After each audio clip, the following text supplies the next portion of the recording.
모두가 오늘도 하나님 앞에 거룩한 예배자로 말씀에 오늘 능력이 각 사람에게 임하시기를 주님의 이름으로 축복합니다.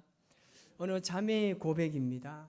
아버지께서 이 사업하시다가 이 부도가 나서 가정이 너무나도 힘든 상황에 놓였다고 합니다. 너무 힘든 삶을 살고 있었습니다. 그러던 중에 이 아버지께서 친구가 계신데 그분이 사업을 하신다고 하자 집에 있는 돈을 그 친구에게 다 빌려준 거예요. 그 친구분께서도 몇 년이 안 돼서 사업에 실패하고 잠적해 버린 거예요. 이 긴 시간 동안 이 자매가 너무나 힘든 시간을 보냈다고 합니다. 어머니께서는 아버지에게 이제 그 친구와는 완전히 인연을 끊고 살라고까지 이야기합니다. 그런데 아버지께서는 한결같은 마음으로 내 친구가 반드시 연락이 올 거야. 나중에 다시 연락이 올 테니까 조금만 더 기다리자고 이야기합니다. 그러던 어느 날 이 친구분이 그만 사고로 세상을 떠났다는 소식을 듣게 됩니다. 그 자매는 슬픔에 잠긴 아버지를 모시고 장례식장에 찾아갔습니다. 이 자매가 친구분의 아들에게 충격적인 이야기를 듣습니다. 아버지가 돌아가시기 직전에 이 사고 합의금을 아버지에게 꼭 전달해 달라고 유언을 남겼다는 것입니다. 아버지는 친구의 영정사진 앞에서 통곡하며 말씀하셨습니다. 이 친구야, 죽어서 이건 남기지 말고 살아서 전화 한 통이나 하지. 아버지께서 너무나 통곡하시며 우셨습니다. 한결같은 마음으로 친구를 대하는 아버지의 모습에서 이 자매가 숙연해졌습니다. 여러분, 이것이야말로 진정한 친구가 아닐까요? 친구가 어떤 상황에 놓여 있을지라도 끝까지 믿어주고 배려해주고 이해해주는 참으로 이 시대에 보기 드문 모습인 것 같습니다. 오늘 본문의 말씀에도 그와 비슷한 인물이 한 명 등장합니다. 바로 이 바르실레라는 사람입니다. 이 바르실레도 참으로 한결같은 사람입니다. 한결같다는 말은 뭐냐면 처음부터 끝까지 똑같은 마음을 의미합니다. 바르실레가 다윗을 도와주었을 때 그가 어려움에 처했거나 아니면 괜찮은 날에도 변함없이 다윗을 도와준 사람입니다. 사람은 원래 자기가 필요할 때는 흔히 간도 빼주고 쓸개도 빼주면서 온갖 아부를 하다가 이제 필요가 없게 되었다고 느껴질 때는 한순간 버리는 게 사람이지 않습니까? 그러나 바르실레는 한결같은 마음으로 다윗을 대했습니다. 바르실레와 이 다윗의 첫 번째 만남은 사무엘하 17장 말씀에 보면 나옵니다. 17장 27절에서 29절까지 말씀을 우리 같이 한번 읽어보겠습니다.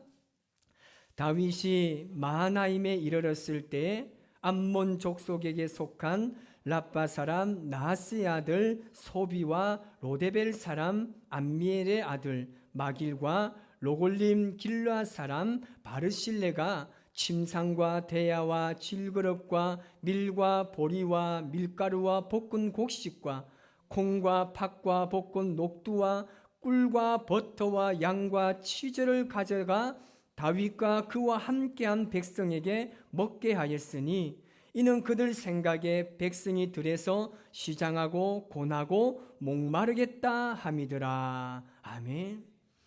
이 다윗의 아들 압살롬이 아버지의 왕권을 찬탈하기 위해서 이 쿠데타를 일으켰습니다.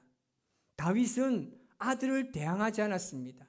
충분히 대항해서 이길 수도 있었지만 아들의 쿠데타에 대항하지 않고 예루살렘을 버리고 떠날 수밖에 없었습니다. 이 다윗이 피난길에 올랐을 때 사울의 친족 중 이 시므이라는 사람이 나타나서 다윗과 그의 신하들에게 막 돌을 던집니다. 그리고 온갖 욕설과 저주를 퍼붓습니다. 피를 흘린 자여, 이 사악한 자여, 떠나가라, 가거라, 다시는 돌아오지 말거라, 이러면서 시므이가 계속해서 저주를 퍼부었습니다. 다윗을 호위하던 그의 조카 아비새가 이야기합니다. 이 죽은 개가 저주하는 소리를 들을 수 없다고 말하면서 내가 당장 그의 목을 치겠습니다라고 이야기합니다. 그러나 다윗은 아비새를 막았습니다. 그러면서 뭐라고 이야기합니까? 그냥 두어라. 하나님의 명령이다. 여호와께서 그에게 명령하신 것입니까? 그냥 저주하게 내버려두라고 이야기합니다. 여러분, 지금 다윗의 심정을 그 누가 알아주겠습니까? 자신의 그 아들 압살롬이 뒤통수를 친 거나 마찬가지지 않습니까? 얼마나 마음이 상하고 괴롭고 아프겠습니까? 다른 사람이 아닌 그의 아들에 의해서 왕궁에서 쫓겨나는 다윗을 성경에서는 어떻게 이야기하냐면 이렇게 이야기합니다. 그의 머리를 그가 가리고 맨발로 울며 가고라고 이야기합니다. 얼마나 비참하고 가슴 아픈 아버지의 모습입니까? 그러나 다윗은 인간적인 방법보다는 하나님의 말씀에 대한 믿음을 가지고 있었기 때문에 그 모든 상황을 용납하고 그대로 받아들였습니다. 시므이는 나에게 그렇게 욕을 하고 저주를 할 수 있다고 생각한 거예요. 사울의 가문, 그의 가문을 피를 흘리게 했으니까 시므이는 나에게 그렇게 할 수밖에 없다고 지금 다윗은 이해한 겁니다. 여러분, 우리 주변에 있는 사람들은요, 우리를 늘 배신할 준비를 하고 있습니다. 우리 이것을 잘 알아야 합니다. 여러분을 배신하는 사람이 누구입니까? 멀리 있는 사람이 아닙니다. 늘 가까이에 있는 그 사람이 나를 배신합니다. 다른 사람은 주를 버린다 할지라도 나는 결코 주님을 버리지 않겠다고 말한 베드로가 예수님을 배신했어요. 은 30에 가룟 유다에게 예수님이 배신을 당했습니다. 3년 동안 먹고 자고 모든 것을 함께 나누었던 제자들에게 예수님께서 배신을 당했다는 거죠. 여러분, 옆에 분을 한번 보시기 바랍니다. 한번 쳐다보세요. 그렇다고 막 찢어지게 쳐다보지는 마시고, 어떻습니까? 여러분, 우리는 그렇게 할 수 있다라는 생각을 해야 하는 것입니다. 우리는 자식들에게 늘 배신을 당하며 살지 않습니까?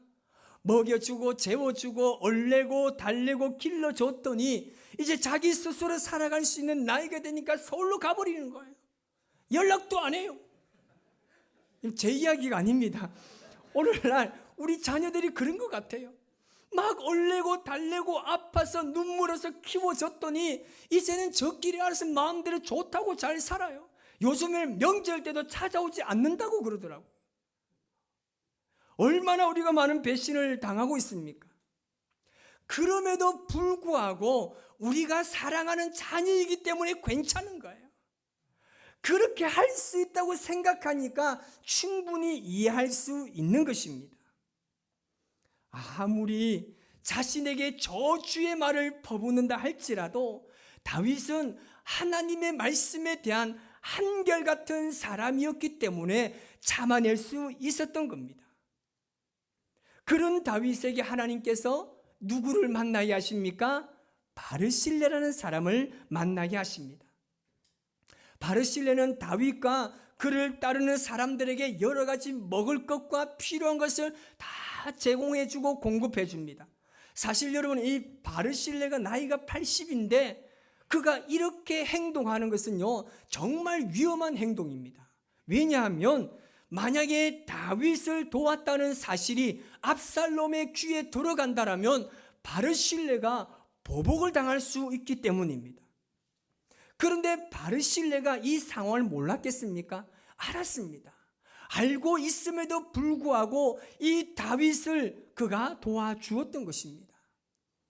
다윗이 전쟁에서 이제 승리하고 난 이후에 다시금 예루살렘으로 귀환하기 위해서 요단에 이르게 됩니다. 바르실레는 이전과 동일한 마음으로 요단에 내려와서 다윗을 공개하였습니다. 공개했다는 말은 다윗을 지지하고 부족함 없이 베풀어 주었다는 겁니다. 다윗은 그 옛날 이 광야 생활에 지쳐있던 자신을 도와주었던 바르실레에게 이야기합니다. 오늘 본문 33절 말씀입니다. 시작.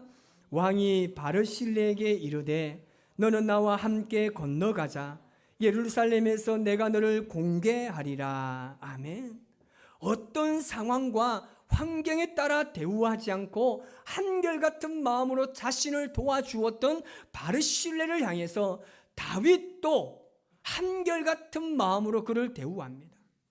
그래서 다윗이 예루살렘으로 갈 때에 바르실레를 모시고 이제 평생 부족함 없이 편안하게 살게 해주겠다고 말합니다.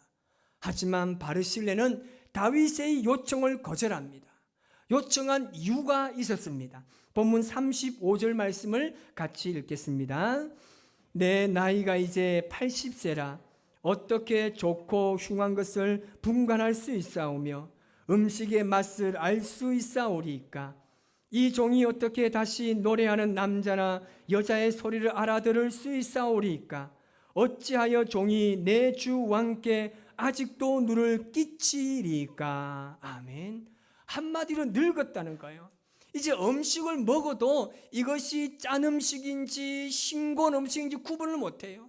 노래소리가 들려도 남자의 목소리인지 여자의 목소리인지 모르기 때문에 이젠 그가 판단력이 흐려졌기 때문에 왕에게 전혀 도움도 안 되기 때문에 내가 눈을 끼칠 수 없다고 말합니다.